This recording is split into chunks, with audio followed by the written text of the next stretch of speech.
எங்களின் உயிரோடும் உணர்வோடும் கலந்து வாழுகின்ற என் அன்பு உறவுகள் அனைவருக்கும் வணக்கம். இதுவரை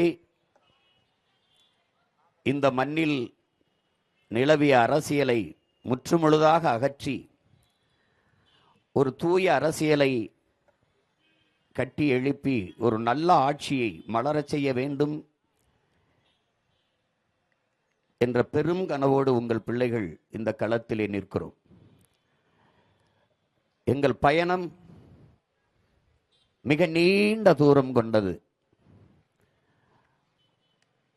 15 ஆண்டுகளாக நாடெங்கிலும் நடந்து வருகிறோம். என் அன்பு பெற்றோர்களே, தேர்தல் அரசியலில் 10வது ஆண்டில் நிற்கிறோம். என் பாசத்திற்குரிய என் பெற்றோர்களே, உயிருக்கினிய என் உடன் பிறந்தார்களே,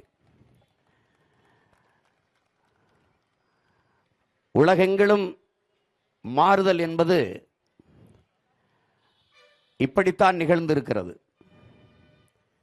பல்வேறு நாடுகளில் அடிமைப்பட்டு கிடக்கிற தேசிய இனங்கள், உரிமை இழந்து அடிமையாக இருந்த தேசிய இனங்கள் எல்லாம் ஆயுதமேந்திய கிளர்ச்சியின் மூலமாக, அரசியல் புரட்சியின் மூலமாக விடுதலை பெற்று பெருமையோடு வாழ்கிறது. ஆனால் பன்னெடுங்காலமாக என் அன்னை தமிழ் இனம் உரிமை இழந்த அடிமையாக வாழ்வதற்கே அரசியல் செய்து கொண்டிருக்கிறது என்பதுதான் பெருந்துயரமும் அவலமும்.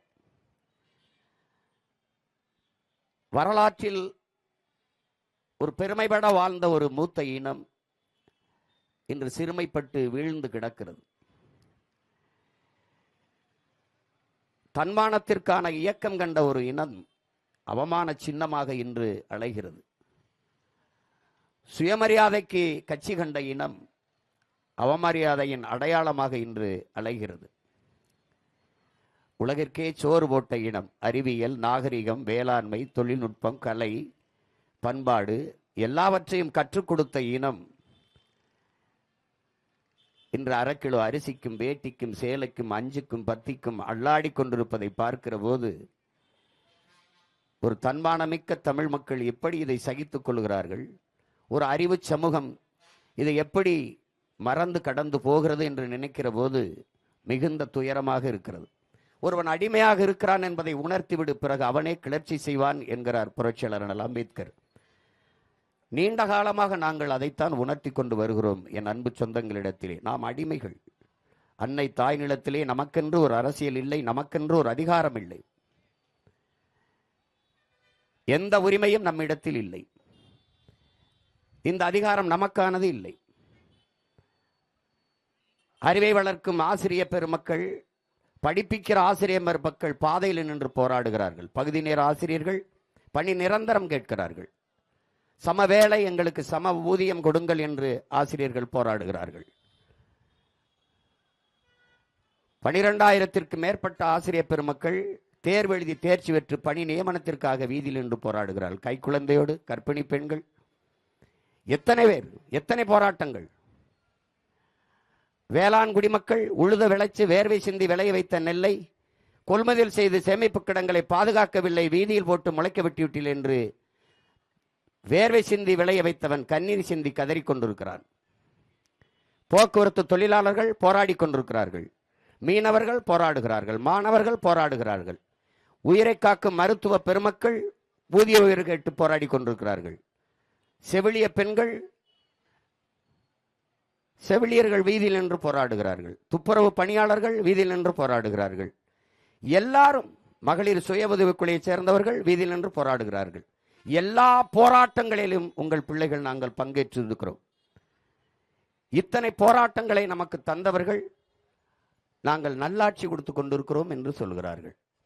தேர்தல் வருகிற போது 5000 கொடுக்கிறார்கள். 1,31,00,000 வங்கி கணக்கில் ஒரே இரவிலே 5000 கொடுக்கிறார்கள். கேட்டால் ஏப்ரல் மேயிலே கோடை விடுமுறை உங்களுக்கு கை செலவுக்கு ஆகும் என்கிறார்கள். அப்ப இந்த ஆண்டு தான் ஏப்ரல் மே வருகிறதா? இந்த ஆண்டு தான் கோடை விடுமுறை வருகிறதா? அப்ப போன ஆண்டெல்லாம் வரவில்லையா என்றால் அதற்கு பதில் இல்லை. 5000 கொடுத்தார்கள். யார் காசிலே கொடுத்தார்கள்? அவர்கள் ஆட்சி அதிகாரத்தில் இருக்கிறார்கள். 5000 ரூபாய் கொடுத்து அவர்கள் வாக்கை உறுதி செய்கிறார்கள். நாங்கள் அதிகாரத்தில் இல்லை, எளிய பிள்ளைகள். நாங்கள் என்ன செய்வது? அப்ப ஜனநாயகத்தில் சம வாய்ப்பு, சம உரிமை என்பதெல்லாம் எவ்வளவு வெற்றி சொல், எவ்வளவு வேடிக்கையானது. நாங்கள் வந்தால் 2000 தருவம் என்பதும், நாங்கள் வந்தால் 2000 தருவம் என்பதும், நாங்கள் வந்தால் 2500 தருவம் என்பதும் தான் அரசியலா? அதுதான் நல்ல ஆட்சி முறையா? இந்த ஆட்சி முறையும் தான் அறிவார்ந்த சமூகம் ஏற்கிறதா? இந்த கொடுக்கிற பணத்தை எங்கிருந்து எடுப்பார்கள் என்று அறிவு கூர்ந்து என் அன்பு சொந்தங்கள் சிந்திக்க வேண்டாமா? எங்கிருந்து எடுப்பார்கள்? மிக அத்தியாவசியமானவற்றில் விலையை ஏற்றுவார்கள். தவிர்க்க முடியாத மின்கட்டண உயர்வு. இந்த ஆட்சியில் மட்டும் 3 முறை மின்கட்டணம் உயர்ந்திருக்கிறது. சொத்து வரி, ஒரு இடம் வாங்கினால் பத்திரப்பதிவிற்கு கணக்கில்லாத பத்திரப்பதிவு கட்டணம், அத்தியாவசிய பொருள் அரிசி, பருப்பு, பால், முட்டை, நெய், தயிர், இதுகளெல்லாம் விலை ஏற்றம். அப்ப மிக அத்தியாவசியமான ஒன்றிலே அவர்கள் வரியை கூடுதலாக விதித்து இந்த இழக்கிற பணத்தை எடுப்பார்கள்.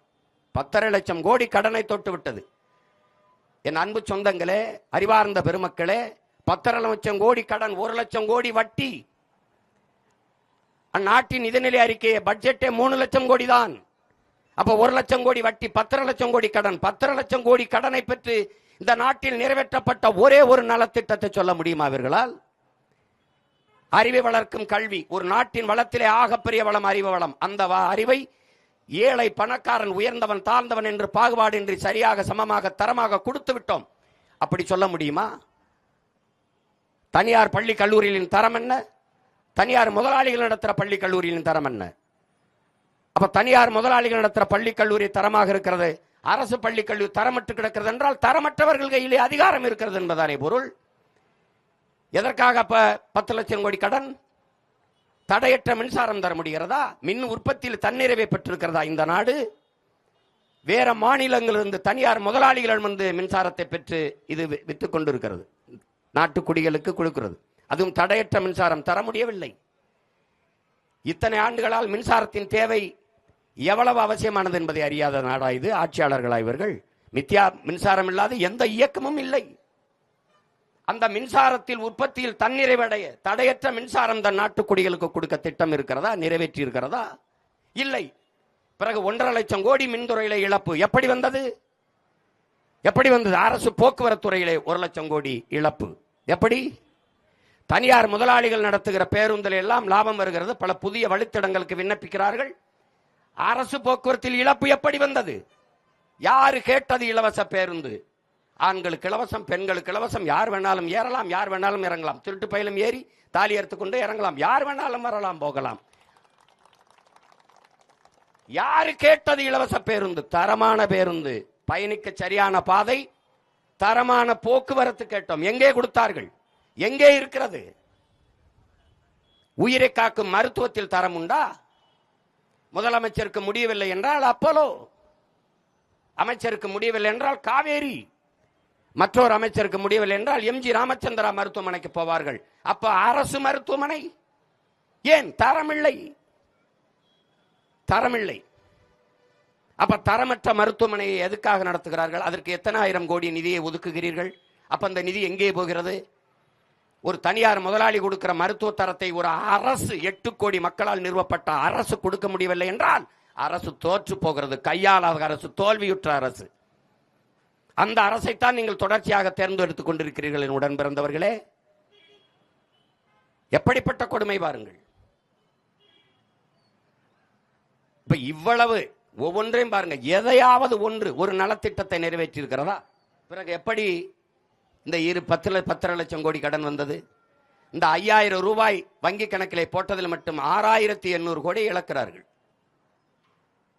எப்படி இந்த 6800 கோடி எப்படி எடுப்பார்கள்?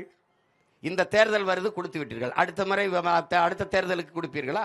அடுத்த முறை அடுத்த ஆண்டு கொடுப்பீர்களா? இந்த ஆண்டு கொடுக்கிறீர்களா? அடுத்த ஆண்டு வங்கியில கணக்கு போடுவீர்கள், அப்பன் போடுவீர்கள், 5000 போடுவீர்களா? எப்படி போடுவீர்கள்? படிக்க போகிற கல்லூரிக்கு போகிற பெண்களுக்கு 1000 3 ஆண்டு கொடுப்பீர்கள். படித்து முடித்துவிட்ட 1000 யார் கொடுப்பா? அப்ப அந்த 1000 ரூபாய்க்கு என்ன கொடுக்கணும்? வேலை கொடுக்கணும். அதுக்கு திட்டம் இருக்கா? இல்லை. அப்ப எதை நோக்கி இந்த நாடை நகர்த்தி கொண்டு போகிறார்கள்?